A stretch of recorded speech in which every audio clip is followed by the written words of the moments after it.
నాగుల చవితి రోజు తప్పకుండా ఈ పద్ధతులు పాటించాలి. పద్ధతి పాటించిన ఎడల సుఖ సంతోషములు కలుగును. పాటించని ఎడల సర్పదోషము పొందుతారు. కావున తప్పకుండా చెవులు నిక్కరించి ఈ పద్ధతులు విని పాటించండి. ఒక్కో విషయం గుర్తుంచుకోండి. పాములు సరీసృపాలు కనుక పాలు త్రాగవు. అలా అని అన్ని పాములు పాలు త్రాగవని కాదు.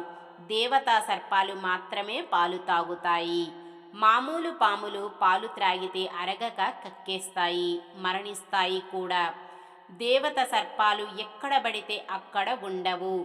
మనిషి కంటికి కనిపించవు, అంటే మానవ కదలికలను లేని మహారణ్యాలలో మాత్రమే ఉంటాయి. అందువల్ల పుట్టలో ప్యాకెట్ల కొద్దీ పాలు పోయకండి. నాగజాతిని తలుచుకొని నాగదేవతకు నైవేద్యంగా 1-2 చెంచాల పాలు మాత్రమే పుట్టలో పోసి మిగతావి ప్రసాదంగా మీరే స్వీకరించండి, మంచిది. నాగదేవత పూజలో పసుపు కుంకుమలను పుట్ట దగ్గర వాడవద్దు.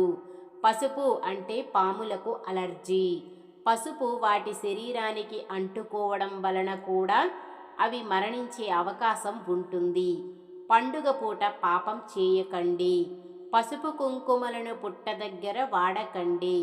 పుట్ట దగ్గర, నాగబంధం దగ్గర పూజించాక ఇంటి గడప దగ్గర కూడా పాలు పోయాలి. చాలామందికి తెలియని విషయము ఏంటంటే, మన ఇంటి గుమ్మము దగ్గర నాగరాజు కొలువుండి ఇంటిని రక్షిస్తుంటాడు.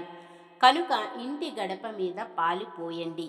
కాసింత చిమ్మిలి చలివిడి పెట్టండి. ఒక అరటిపండు ముక్క పెట్టండి. మరునాడు ఇంట్లో బంగారంతో కానీ, వెండితో కానీ, లేదా కొయ్యతో అంటే చెక్కతో కానీ, మట్టితో కానీ చేసిన నాగ ప్రతిమను పంచామృతాలతోనూ, జాజి, సంపెంగ లాంటి సువాసనల గల పూలతోనూ పూజించాలి. ఈ నాగ పూజ వలన సర్పదోషాలు నశిస్తాయి.